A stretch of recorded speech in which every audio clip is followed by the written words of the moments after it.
afternoon, everyone, and welcome back to the Web3 Lounge. We're glad to have you back for our first afternoon session. We've got a really interesting story for you to hear about. But before we get started, I would like to just thank our sponsors one more time: Midnight Oil, Passage Labs, Ethos, Spatial, Solana Foundation, Gen City Labs, and Nightcap 3D. Also, if you don't know, we have two QR codes that you can scan. The first is for the D2 LinkedIn page, where you'll find lots of brand stories and just fun things and exciting things happening. So there is a QR code on the back of our sign and also on our holding slides between sessions that you can scan. We also have a D2 NFT, and there are little business-sized cards on the tables. You'll see a QR code on there, so scan that, join the NFT program, and that'll get you discounts on programs in 2024. And with that, I would like to introduce our next panel. We have Sam Ewen from CoinDesk Studios moderating a panel with Matt Edelman from Super League and Maggie Brohn, who is the executive producer of the play Hamilton. And so with that, I'm going to turn it over to Sam for introductions and an exciting discussion. Please help me welcome them. Thank you, guys. I think we're going to start this with a cold open. So I think we have a reel. Let's play that. If you guys want to sing along, feel free.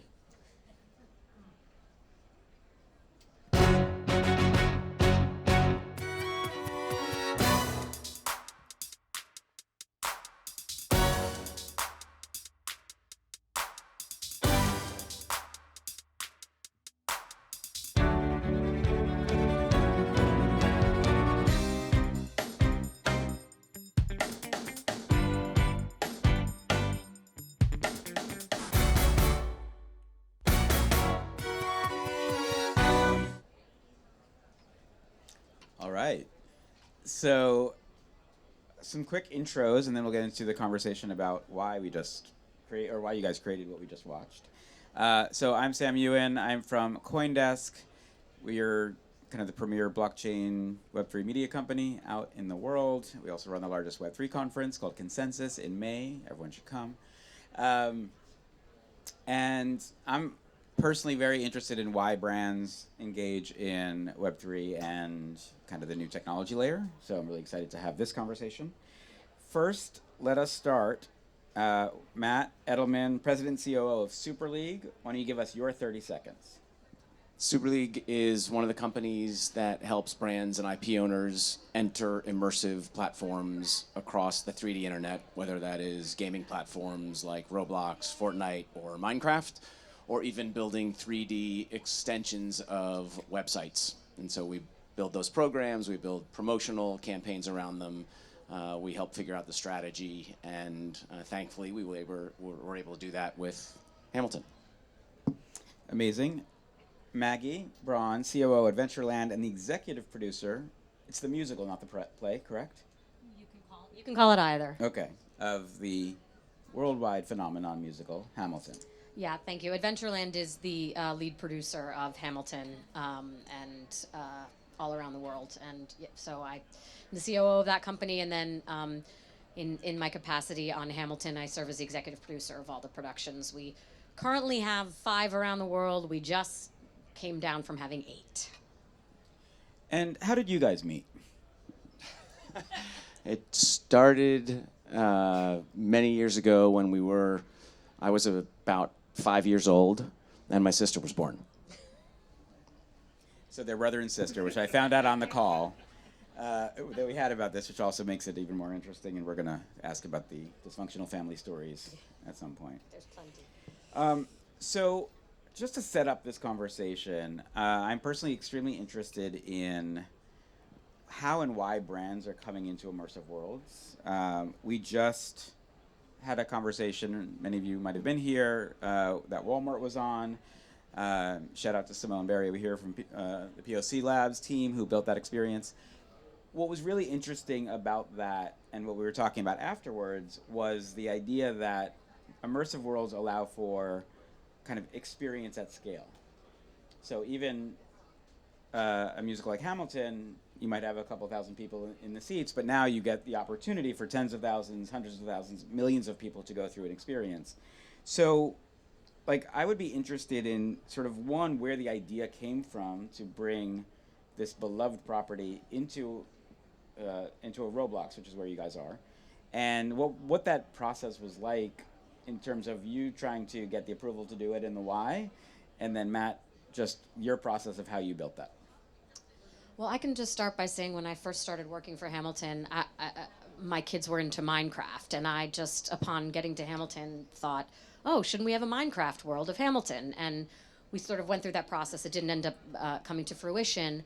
And then during COVID, my kids were obsessed with Roblox all the time. And towards the end of COVID, I mean, I know it's not over, but towards the end of the, what we all know of as the COVID, I went to Lin-Manuel Miranda, who wrote Hamilton, and I said, I think we should try to do a video game. And I also went to Jeffrey Seller, my CEO, and said the same thing, and they both said, why?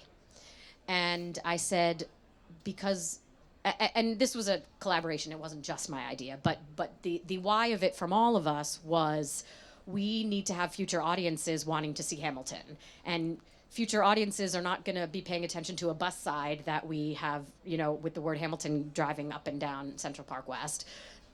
This is where they see and get their information. And we know that even young audiences are interested in the music. That's already out there. So Lynn already knew about Roblox. My boss, Jeffrey, did not know about Roblox, but was willing to let me take a stab. And I happened to be meeting up with my brother that, like a couple weeks later, we were having a drink at a bar, and I said, remember how I was talking about Minecraft all those years ago? Well, I really think, do you think that maybe a Roblox game, like what would you do? How could you do that? Like, do you know anybody who works on that stuff? And my brother said, yes, actually, my company does. And that's really how the idea we spent was. a lot of time talking about work. So that is literally what happened. She had no idea what my company actually did. And so I did know what her company did, because I think I've seen Hamilton 4 times. But it was a great conversation, and it plays right into what we know to be happening with young people. Generally, I talk about young people as under 25, and under 25-year-olds, they are either watching videos on TikTok, Snap, Instagram, or YouTube, or they are playing in immersive platforms like Roblox, Fortnite, Minecraft, and obviously other video games. If you are a brand or an IP owner and you're not in those places, you might as well give up on engaging with under 25-year-olds. Hands down, you won't find them on digital screens. They're not coming to websites. And so how do you get to that audience? So the conversation was terrific. Here was an IP owner owned by a company I had a great affinity for, and we wanted to figure out how to achieve that goal that Maggie just articulated, and got into a strategic process and then a creative process as a result of that strategic process, and that led us to launching the experience. So a stat for you guys: 109% of all children are on Roblox right now. So, I mean, what I'm fascinated about is the choice for a beloved IP. I mean, my daughter was fanatical about Hamilton, and what you include and don't include, I think, is a really interesting choice. So I would just like maybe start, Maggie, with you on, you have a tremendous amount of IP within the play and all the lore and all of that. How did you choose what you wanted to be part of the gameplay, the experience? How much of it was about history, music, the show itself? What was your thought process? I can tell you that we were not interested in making it educational. There was no part that was like, let's make this about the history. We wanted it to be about the music, and we wanted it to be fun. Those were the two things we knew. And I went to my kids, actually, and asked them what kind of games they like to play on Roblox. And they, by the way, they and their friends were the test cases at every step of this process, which was kind of fun. But that's where I started. And I, as you can tell, that I didn't know what my brother really did for a living. I really don't know the immersive world. I don't know Roblox at all. So further than, I knew we wanted it to be about the music. I knew we wanted it to be fun, and I knew we didn't want it to be educational. I didn't really know what else. So I leaned on them and the developers to come back to us and, tell us what they could do within what my kids had told me are the most popular kinds of games to play. And Matt, so when you think of the balance of narrative and gamification, what's the process you guys use? Well, in this case, it was fantastic because the narrative is so clear. It's so obvious. You could take users through little pieces of history, but you could design those little pieces in magnificent sets that were actually informed by the real-life sets of the production. And you could bring gameplay loops through those different periods of history in the sets that we built. And so it really lent itself perfectly to a narrative-based game. And we also, as you think about Hamilton, the story, everybody has their own sort of perspective, but there are some heroes and some villains in the way that history bore out and the way that that story is told. And we were able to leverage that hero and villain dynamic.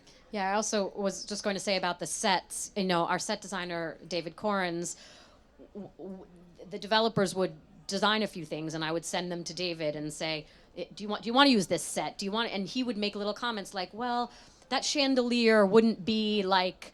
Obviously it wasn't the same world, but he was. And we did the same thing with the costume designer. And then, with the music, we were pretty deliberate about which songs we chose to use for many reasons, but Lynn was very much involved in that process. So it was, they would come up with suggestions, and our people would really look over it, and they would get a sense of what they felt like a game version of Hamilton should have in it. And I noticed watching some playthroughs that, you have sort of similar to the show itself. You have an ensemble set of characters who are kind of common, but then you had these rare and legendary Aaron Burrs and Lafayette and kind of all these characters that people got very excited when they were able to sort of score those. So is that part of the thinking around like these are the most important figures in the show itself? Definitely, yes, and the most recognizable,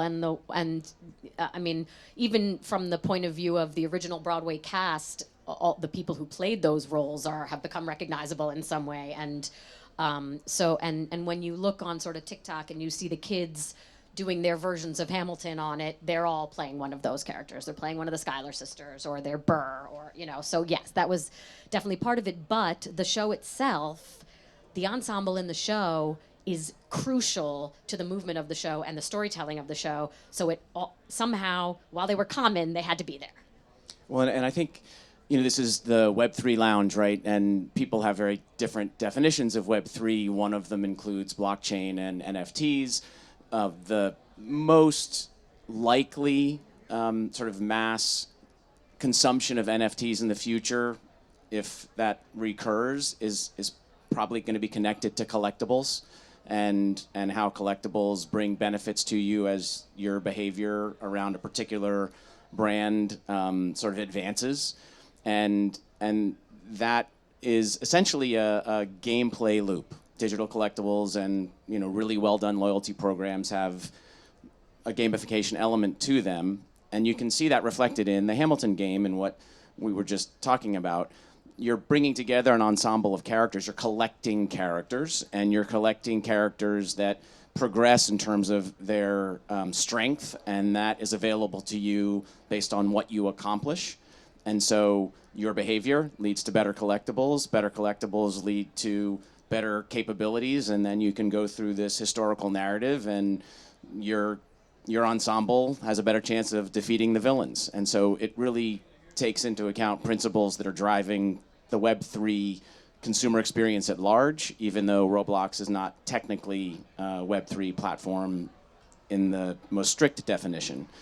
So it really, is part of the ecosystem that this lounge and the conversations here are focused on.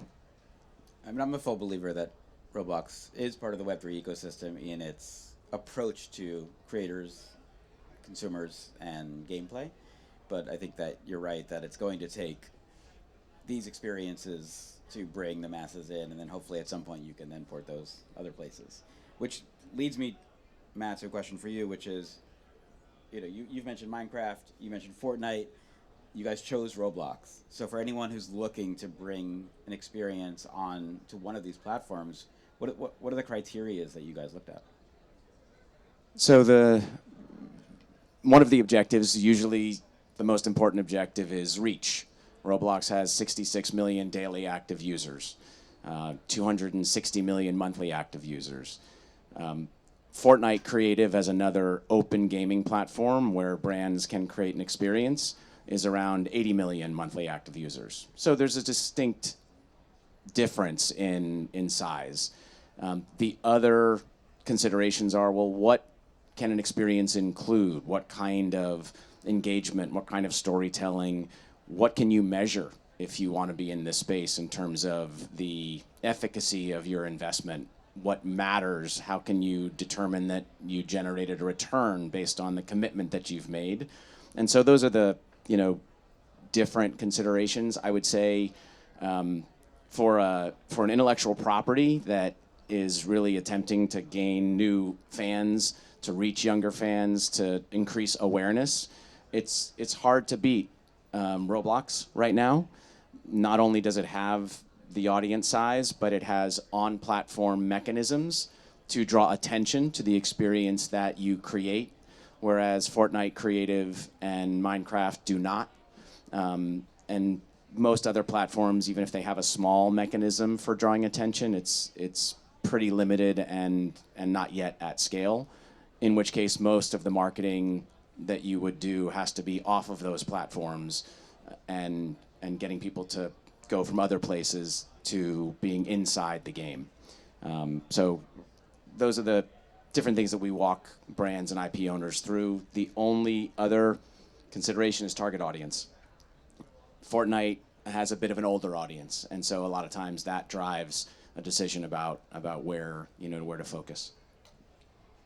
And just from you mentioned stats. I have here you guys achieved a top 10% level of engagement, 96% positive rating from users.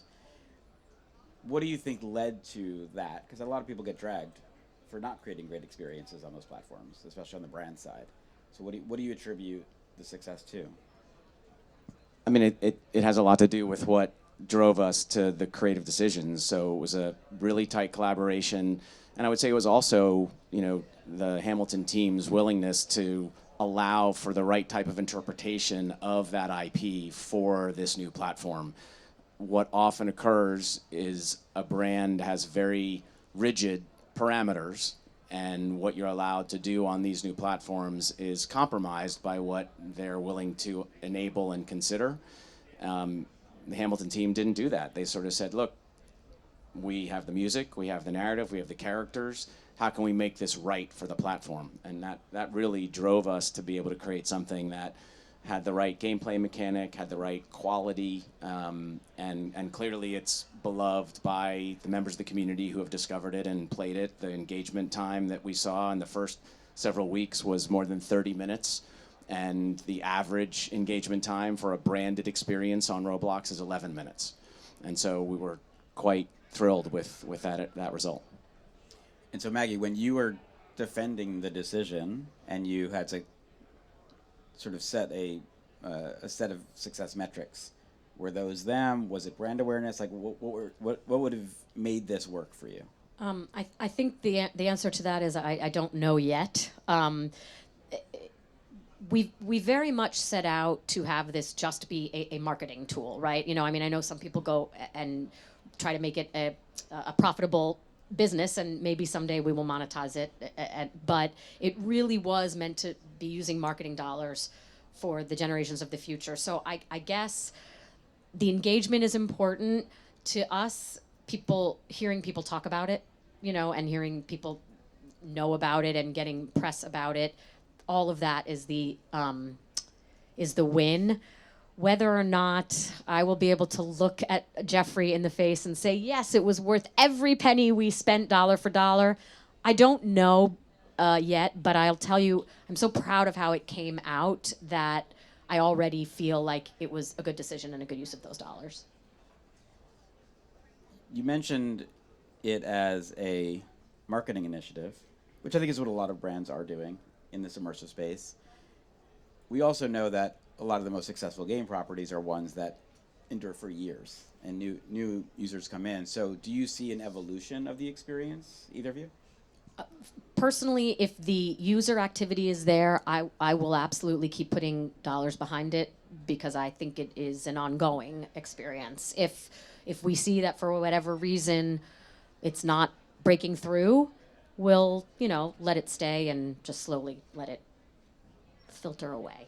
So I'll touch on that because there are a lot of different ways that a brand can approach these platforms. One of them is they try to create a game that's going to be always on, and it's going to try to compete with the top games on the platform, and that's really hard. The top games on the platform have meaningful sized teams that are playing with the content every single day, and they're bringing updates to life every single day and figuring out through deep analytics that they've built a team to handle how to really crank out value and crank out engagement time, and frankly also commercialize the heck out of these games and extract as many Robux, which is the on-platform currency, from players as possible. Another way that brands get into these platforms, whether it's Roblox or Fortnite Creative, is they create a space, they get a lot of attention, and then they figure out a way to generate attention in contained periods of time that matter to them based on the brand attributes and the brand objectives during the course of a year or the course of seasons. A great example is Wimbledon is on Roblox. Well, is Wimbledon going to be important to a lot of people outside of the month of time where it's in our pop culture awareness? No, not at all. However, during that month, they get attention, and they can add updates to the game. They can do some media and marketing around that period of time, and suddenly they'll get millions of visits because of the size of the audience in Roblox during an important window that matters. And I think Hamilton has the same opportunity, as do other brands. We're going to do a Halloween update coming up just because it's a fun time to connect to the fact that a lot of young people have, maybe not so young people, have dressed up as Hamilton characters for Halloween. And so there will be ways that we can bring this to life, even if it's not always on. My dream is that the game does well enough and needs to be continued up until we have our 10th anniversary of Hamilton in 2025. And to do some kind of, we're going to do lots of stuff, but to have the game and be able to do some cool event, in the game would be very cool for that. So for the Halloween skin, does Aaron Burr become Aaron Boer? Booer? We actually have a surprise. We have a theater surprise baked in with other shows. So you'll have to see. You'll have to go on and see. All right, we'll log in. I do think. Look, I'm somewhat skeptical personally of brands who do it just for the press release. So even just hearing that potentially the 2025 is a commitment beyond what most brands I think about. We just heard Walmart before this talk about that when they first went into Roblox, they got it wrong. And they listened to their community, and now they're crushing it. What would you have done differently now that you know what you built if you were starting the process today? That's a good question. I mean, the launch was quite successful. And I would say, in many ways, we nailed it. At the same time, says the guy who built it, by the way. Absolutely, I'm proud. I can answer this question. No. Yeah, I'm quite proud of what we built. It's not easy, we get that rating, etc. But what I think, and this isn't necessarily something I would do differently because I don't know that we would have realized it until we got something out there. I think that there are opportunities for us to take pieces of the experience and bring them to other parts of the Roblox community in a more active way. And we see a lot of brands making sort of that same decision where they're going to build something and they're going to draw a bunch of attention to it and they're going to hope it lasts. Our company has some products that we can distribute throughout Roblox that allow you to make a slightly different decision and build a strategy that has distribution attached to it, even on the platform. And I think that's a real opportunity for us with Hamilton because it now has a presence. It is established. And so I don't know if I would have done it prior, but I think we have an opportunity to do it now and extend the life and reach new people by pursuing distribution on platform in a way that we haven't yet. Maggie, any thoughts on what would be different in the creative brief if you were issuing it today? Personally, I think I would have just done a little more personal research about Roblox to really understand the different kinds of games that exist, the churn and all of that, just to make sure I could provide more input as to what I think Hamilton fans on Roblox might be interested in. I don't know that we got it wrong. I think I would have just liked to be a little bit more educated in it. So in our industry, there's a curse word that none of us say, which is a combination of digital and physical. And you guys have an amazing physical experience that people can go, they get emotional, they cry, they wait in line, they do all that. Now you have a digital experience that people can do 24/7 on a very popular platform. Were there any thoughts of ways to connect the two? Like what would be a connection? Top leaderboard gets a free ticket to Hamilton. Oh, sorry. Yes. There are yes, indeed. And in fact, there are certain things we're planning with little giveaways and the first you get UGCs and little things that people we will definitely do that. By the way, she had no idea what UGC meant about 6 months ago. 2 months ago.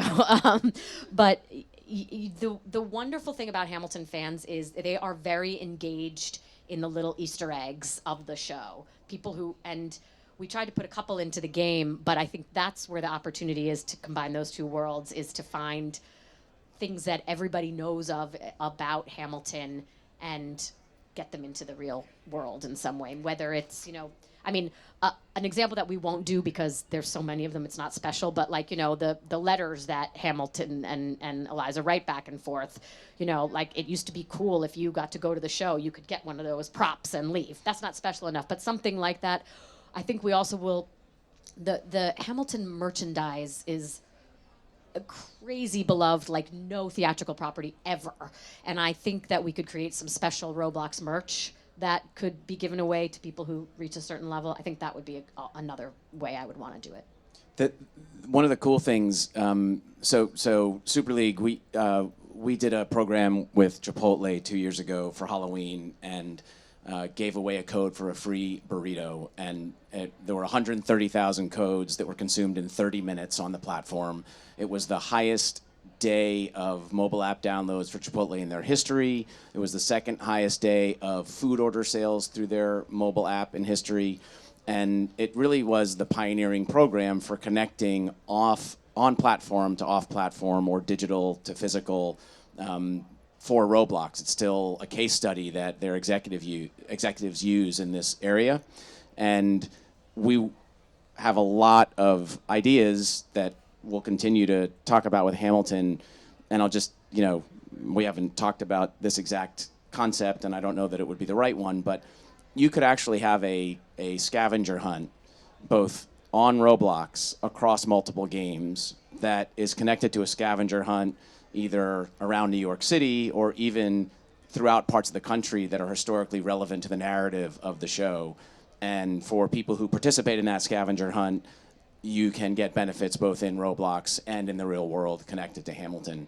The technology allows for that, and so all you need is the creativity and the willing partner and the commitment to really engage a fan base. I spent 15 years in the experiential marketing world, and for me, it really hit me in doing the work of speaking to people like yourselves that the future of experiential marketing is happening in immersive worlds.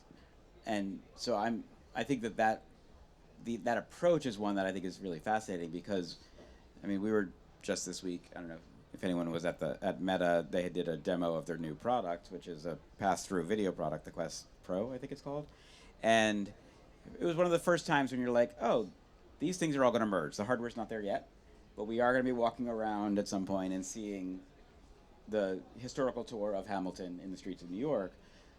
but the idea that you can then also up-level your characters in your digital world, I think, is really fascinating. Matt, are you seeing other folks focus on that paradigm? I mean, right now, just about every brand we work with is starting to request better ways to measure their commitment. And the best way to do that is to figure out a way to achieve a value proposition off of the platform, even while you're achieving strong metrics on the platform.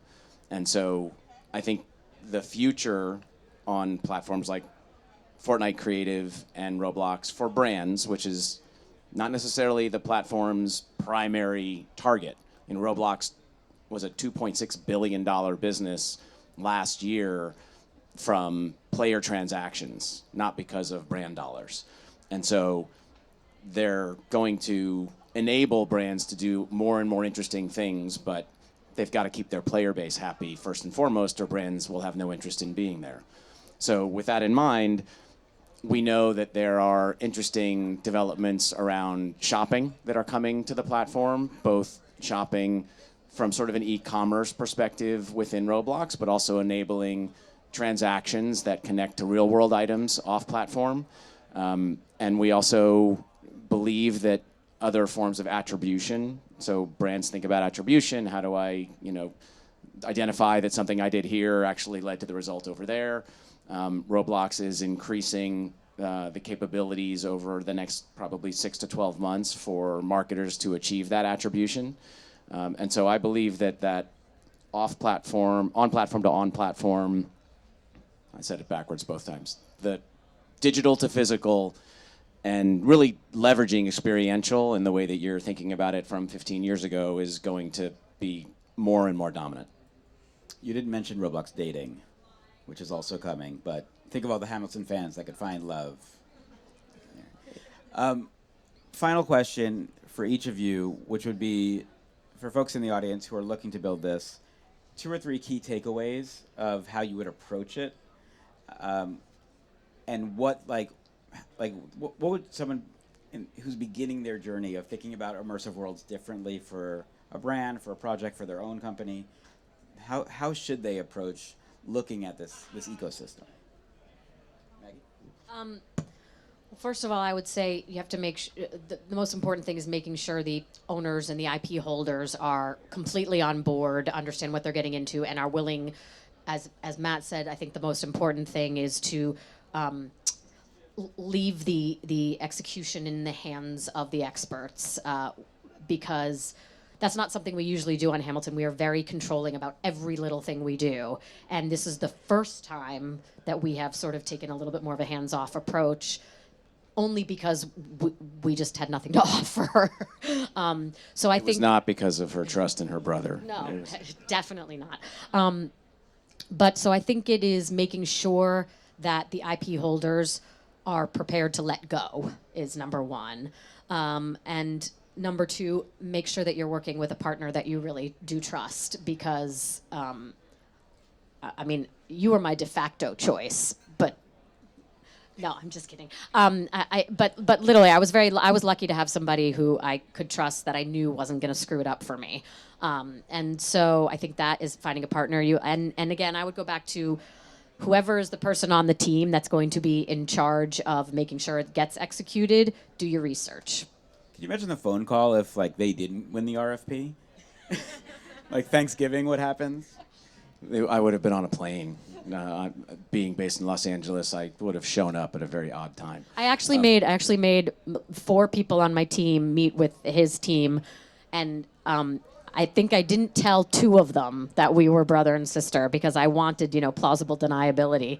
And then they came back, they're like, "Oh, that guy Matt's really great." And then I was like, "Oh, phew." My team said the same about you. So I think in terms of thinking about being on these platforms, I'm going to go back to what I said before. It's not an option. If you want to engage under 25-year-olds, under 25-year-olds spend more minutes per day on Roblox than they spend on any other platform. TikTok, Instagram, YouTube. Roblox is number 1. So what are you waiting for? And so Matt, can I just ask you that? Because I think that I want to make sure we're not being misleading. Yeah. 25 and under is a very big category. When you look at 17 to 25 versus under, I mean, like, what's the real core audience of Roblox? Well, so Roblox, their fastest growing segment and their published numbers heard that too, yeah. are about 30% 17 plus. They don't break out how many minutes 13 to 17-year-olds are spending versus 17 to 24-year-olds. But we know the average number of minutes. And so I don't have the data broken between those two segments. I think it's likely that there are more minutes being spent by 13 to 17-year-olds than by 18 to 24-year-olds. So it's a fair point and worth mentioning. The reality still is the engagement time is bananas. And it's just a level of engagement that, I'll give you another statistic. So when you're absorbing information through sort of an intentional, conscious mechanism, watching a video, listening to a podcast, you absorb information at a certain rate. Your brain does, just the way your brain works. If you're in an immersive space, a 3D environment, your brain absorbs information 183,000 times faster than when you're doing a one-way conscious information absorption. And so these are the environments of the future. There is the 2D web, the number of web pages you go to that have no 3D presence will be minimal within a decade. And so as a brand, you've got to start understanding what it's like to speak the language of 3D engagement. And so I would say start by doing something light, or start by being really careful and conscious about doing something that might be more adventurous and aggressive. Bring the right experts in. We're excited to help if you think we're those experts. But the reality is, if you're not experimenting, it would be like waiting until 2017, 2018 to try Facebook. I think you would have been pretty late, and you probably wouldn't have achieved much. So don't wait. All right, so final takeaways are try, experiment, and create IP like Hamilton. Easy to do. All right, thank you, everybody. We appreciate it. Thank you. Thanks. Thank you.